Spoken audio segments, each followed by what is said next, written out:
Kung sakasakali po sir na-validate po na may existing threat po sa kanilang buhay, ang under the rules po ay pwede lamang po silang mabigyan ng maximum po na 2 security escorts po coming from the PNP or even ANP po.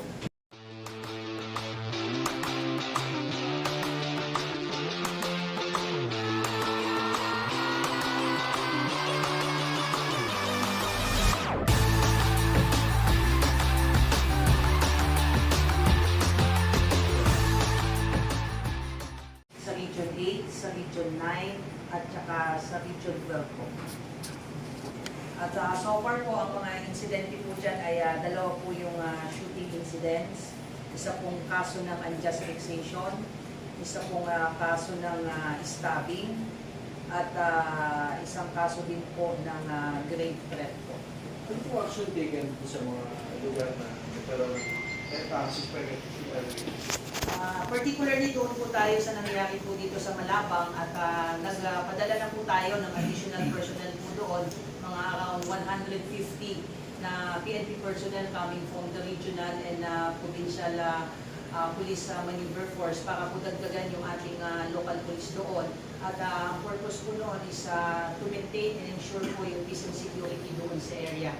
Itong insidente po na ito ay kasalukuyan po, itong mga 8 insidente po na ito ay nagkakaroon po ng validation. Based po sa parameters po natin, kapag kami nangyari pong isang suspected election-related incidents, ay meron pong 10 araw yung Joint Peace Security Coordinating Center para po i-validate whether or not ito pong mga insidente na ito ay makakategorize po natin as election-related incidents. 3 po yung parameters po bago po ang isang insidente ay makakwalify po o makakonsider po ng election-related incidents. Unang-una po ay kung yung victim or yung suspect ay incumbent officials po running for yung barangay at SK election, kung sila po ay COMELEC officer.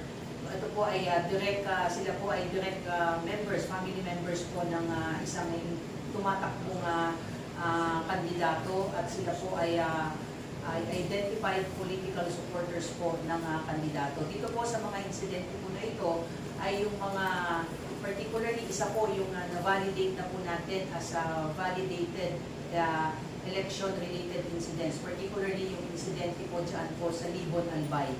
Yung ang victims po dyan ay incumbent na barangay captain at nag-file na po siya ng certificate of candidacy. So, another thing po na parameters ay kung ito po bang insidente na ito would affect po yung political and electoral processes. So far naman po, ay wala pa naman po tayong election. Pero nag-qualify po itong mga insidente na ito dahil nangyari po during election period. So yung pangatlong parameters po ay kung ito po bang insidente na ito may somehow create a form of political tension that may eventually upset the electoral proceedings po. So ito pong mga 3 parameters po na ito ang ginagamit natin para ma-validate at ma-confirm po kung ang mga insidente po ito ay mapo-considered as election-related incidents po. May mga mga recommendation po na isilalim sa kanila ng ito. Anong mangyayari po kung sakaling ang isang lugar ay maging government control po? Kung matatandaan po natin, sir, meron po tayong 4 na color category po pagdating po sa election areas of concerns. So yung mga pumasok po doon sa red category, ibig sabihin areas of grave concern, ay ang parameters po dyan, kung yung meron na po tayong presence po dyan ng mga local terrorist groups, ika nga they are posing serious threat doon sa area, at meron na rin po tayong naitala na mga occurrence of suspected election-related incidents in the 2 previous elections or occurrence of politically motivated incidents during the current election.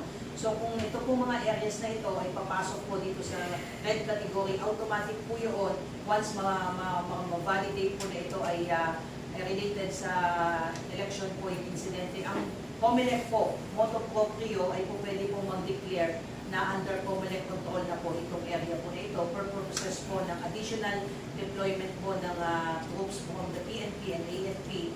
At yan naman po ay officially ina-announce po ng COMELEC once a certain area will be under COMELEC control. Ma'am, nabanggit ka po ni Chief PNP na may ilang mga kandidato sa barangay at SK elections nagpapasaklolo sa PNP para sa karagdagang seguridad. Maybe no, kung may figures po ba tayo nung kung ilan po yung mga lumapit na po sa PNP to seek ng security po. We're still waiting for the official response po ng PSPG. I understand meron na pong mga kandidato po na nag-signify po to avail ng kanilang security, and doon po sa ma-issuehan po ng certificate of authority to be exempted doon po sa pagdadala ng baril and availment po ng security. We will provide you po yung figures at saan mga areas po. No? We're just waiting for the response nila. Pero ma'am, supposedly granted, mga ilan po yung allowed na mabigay sa kanilang security personnel? Kung sakasakali po sir na na-validate po na may existing threat po sa kanilang buhay, ang under the rules po ay pwede lamang po silang mabigyan ng maximum po na 2 security escorts po coming from the PNP or even ANP po. Limited lamang po at hindi po sila sir pwedeng mamili. Ang magbibigay po ang PSPG at dapat po kapag nabigyan po sila ay yung mga pulis na may ibibigay sa kanila ay dapat naka-uniform po ito habang may dala po silang bagay po at easily identifiable po sila. Sir, gun violator po ba? Yung figures natin as of yesterday nga po is 241. Yung today po ay iniintay pa rin po natin yung figures kasi binavalidate pa po nila to make sure na hindi po tayo nagkakamali ng tally. So as of yesterday, yung pa rin pong figures natin na 241 pa rin po. Number of firearms, sir. Yung number of firearms, sir, is yung latest na binigay ko po na 126 na small arms at saka 4 po na light weapons. But we're still waiting for the updated data po coming from the PNP Command Center. Colonel, ano yung na-receive mo ng information on Malabang? Ano bang, what seems to be the problem here? Nakikita kami mga snippets, pero hindi ko maintindihan ang konteksto ng kaguluhan nito. May hinaharang, hindi ko maintindihan. Sir, yung issue po dun sir sa Malabang, we have to understand na ito ay isang area na under na po itong Bangsamoro Autonomous Region. May mga special geographic areas po tayo dyan.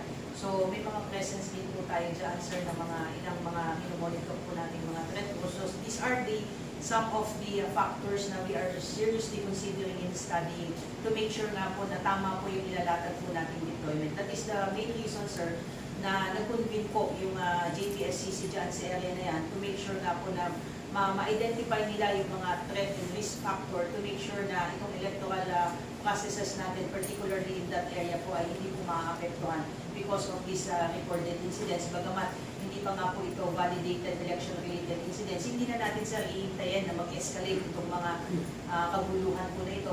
That's why nagpadala na po tayo ng additional personnel doon to maintain peace and order and security in the area. Pwede yung mga ini-escortan ng army, army yata yung mga yan, ano yung mga pinipigilan sila mag-file?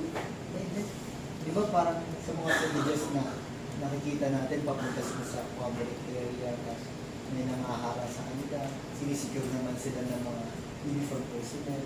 Dito sa mga nakikita natin sir na mga possibly na na-escortan po, these are, I understand, mga special request po ito at lahat po ng request ngayon either from the DNP or sa AFP po ay dapat po ito ay laging may concurrence po ng COMELEC dahil tayo lang naman po ay deputized agency po, lahat po ng ating desisyon at action po has to pass through the approval and affirmation po ng COMELEC. Kung may mga ina-escortan po tayong mga kandidato po ay maaari pong nag-request po ito ng additional personnel to make sure po na yung pag-file po nila ng certificate of candidacy ay magiging ligtas po sila. But subject to the confirmation and approval po yan palagi ng COMELEC.